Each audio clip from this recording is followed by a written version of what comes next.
పిల్లర్లు అయిపోయినాయి, ఇప్పుడే అటంతా వెళ్ళొచ్చాం మనం ఆ ఏరియాలో. అదేవిధంగా ఈ సెంటర్ రైల్వే బ్రిడ్జ్ ఏదైతే ఉందో దానికి కావాల్సిన టెక్నికల్ క్లియరెన్సెస్ అన్నీ తీసుకొని ఇక్కడంతా క్లియర్ చేశారు. సౌత్ సెంట్రల్ రైల్వేలో ఒక 2-3 డేస్లో కనుక అది మనకు క్లియరెన్స్ ఇస్తే ఇంకో 10-15 రోజుల్లో క్రెయిన్స్ వచ్చి సెంటర్ పార్ట్ తీసేస్తే మనకు అదొక క్లియరిటీ వచ్చేస్తుంది. వచ్చిన తర్వాత ఎక్కడైతే పెండింగ్ పిల్లర్స్ ఉన్నాయో ఆ పెండింగ్ పిల్లర్స్ అన్నీ జరిగిపోతూ ఉంటాయి. ఇక్కడ కూడా ఒక 3 పిల్లర్లకి ఇక్కడ షాపుల వాళ్ళు ఉన్నారు. ఇప్పటివరకు మేయర్ గారు, కమిషనర్ గారు అందరూ మాట్లాడారు. ల్యాండ్ ఎక్విజిషన్లో కావాల్సిన చాలామంది ఇచ్చారు, కొంతమంది ఉన్నారు. వాళ్ళతో నేను కూడా 2-3 రోజులు కూర్చొని ఒకసారి మాట్లాడి ఇంకేదైనా ఉంటే క్లియర్ చేస్తాం. అయితే వీళ్ళ నలుగురు వల్ల మాకేం వర్క్ ఏం ఆగట్లేదు. ఇప్పుడు ఇంకా 2 నెలలు టైం ఉంది. 2 నెలల్లో ఇదంతా క్లియర్ చేస్తాం. అది తర్వాత వాళ్ళు అనేది ఏంటి, కేవలం 100 కోట్లే తీసుకొచ్చారంటున్నారు. ఇందులో 2 విషయాలు ఉన్నాయి. ఒకటి, జనరల్గా ఇట్లాంటి ప్రాజెక్ట్స్లో ల్యాండ్ ఎక్విజిషన్ కాస్ట్ ఉంటుంది, వాస్తవమే. అయితే మనం ఈ ప్రాజెక్ట్ పెట్టినప్పుడు Guntur municipal corporation land acquisition cost అంతా భరిస్తుంది అనే ఉద్దేశంతో మనం అది ల్యాండ్ టోటల్ ప్రాజెక్ట్ కాస్ట్లో పెట్టలేదు. అది ఒరిజినల్గా 100 crores ప్రాజెక్ట్. అది దానికి ఒక 10% ఎస్కలేషన్ ఛాన్స్ ఉంది, అంటే 110 కోట్లు. ఇప్పుడు కార్పొరేషన్ వాళ్ళు ఇప్పటివరకు ఎంతో 20 కోట్ల దాకా ఎంతో వర్త్ స్ట్రక్చరల్ కాంపెన్సేషన్ కానీ టీడీఆర్ బాండ్స్ కానీ ఇచ్చారు.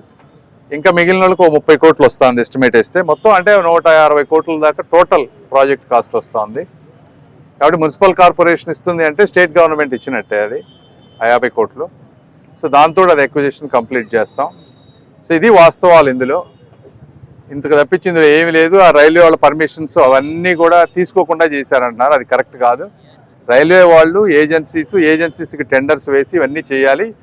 ఏజెన్సీస్ని తీసుకొచ్చారు. రైల్వే వాళ్ళతోటి 4-5 సార్లు కూర్చొని అంతా క్లియర్ చేశారు. కాబట్టి అది వచ్చేస్తుంది. ఇంకో 10-15 రోజుల్లో వర్క్ స్టార్ట్ అయితే అది తీయడానికి మ్యాక్సిమం 1 month పడుతుంది. ఆ 1 month ఈ 45 రోజుల్లో మిగిలిన పిల్లర్స్ అన్నీ వేసుకుంటూ వస్తారు. సో దానికి పర్మిషన్స్ ఇబ్బంది లేదు. ఇక్కడ చిన్న గోడలు రైల్వే బోర్డు దగ్గరికి వరకు వెళ్ళింది ఫైల్. అది వాళ్ళు మొన్న కూర్చోవాల్సింది, మొన్న రైల్వే బోర్డు మీటింగ్ క్యాన్సిల్ అయింది. జనవరి 14న కూర్చుంటా ఉన్నారు. అది కూర్చుంటే చిన్న స్మాల్ ల్యాండ్స్ అవి క్లియర్ అవుతాయి కాబట్టి మాకు అది ఇబ్బంది లేదు. బట్ ఏదేమైనప్పటికీ ఇందులో ఎక్కడెక్కడ ప్రాబ్లమ్స్ ఉన్నాయనేది మాకు అందరికీ తెలుసు. ఈ రోజున అన్ని డిపార్ట్మెంట్లు కోఆర్డినేషన్ తోటి వర్క్ చేస్తాం. ఎందుకంటే దీని ఇంపార్టెన్స్ మా అందరికీ తెలుసు, ఎంత ట్రాఫిక్ ఇబ్బంది ఏంటి అని. ట్రాఫిక్ వాళ్ళు బాగా మేనేజ్ చేస్తున్నారు. అయినా కూడా దీన్ని కంప్లీట్ చేయాలి ఫాస్ట్గా. ఈ రోజున రైల్వే వాళ్ళు కానీ, లోకల్ మున్సిపాలిటీ కార్పొరేషన్ కానీ, R&B కానీ, ప్రజాప్రతినిధులు కానీ అందరూ కోఆర్డినేట్ చేస్తూ ఉన్నారు. 2 సంవత్సరాలు అని చెప్పాం. అంటే 2027 జూలైకి ఎట్టి పరిస్థితుల్లో దీన్ని ఓపెన్ చేసే మార్గం చేస్తాం. అందులో ఎటువంటి 1 నెల ముందే ఉంటుంది కానీ లేట్ అవ్వదు మీకు.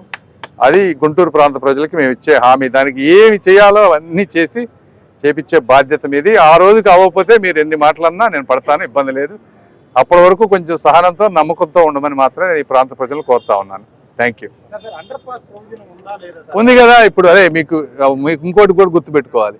ఫస్ట్ 3 సింగిల్ పిల్లర్స్, అవి వరుసగా సింగిల్ పిల్లర్స్ వేస్తే మాకు ఇంకా 3-4 నెలల ముందు అయిపోయేది. కానీ వాళ్ళు అండర్ పాస్ అడిగారనే చెప్పి ఇట్లా యూ-షేప్ పిల్లర్స్ వేసాం. మధ్యలో 60 ఫీట్లు గ్యాప్ వస్తుంది.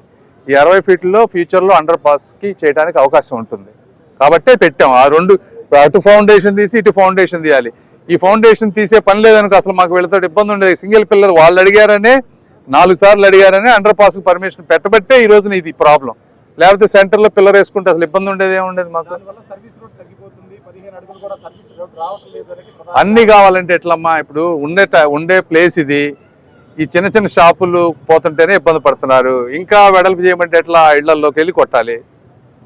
ఉన్న దాంట్లో చేసుకోవాలి కానీ మన కోరికలు చాలా ఉంటాయి, అన్నీ అవ్వవు కదా. ఏ విధంగా? ఇప్పుడు ఎక్కడ ఉంది సర్వీస్ రోడ్? నీకు ఎక్కడ ఉంది సర్వీస్ రోడ్? ఇప్పుడు ఎక్కడ బ్రిడ్జి రైల్వే పెట్టాలి కదా. సర్వీస్ రోడ్ ఎక్కడ స్ట్రైట్గా ఉందా? లేదు కదా. నీకు వెడల్పు వస్తుంది. ఫ్యూచర్లో RUB వీళ్ళందరూ సహకరిస్తే అది కూడా నేనే తీసుకొని చేస్తా. ఈ విధంగా సహకరించకపోతే ఎట్లా చెప్పండి? అది కూడా ఇంపార్టెంట్. అది కూడా అర్థం చేసుకోవాలి అందరూ. ఓకేనా? Thank you. మీరు మాట్లాడండి మేడం.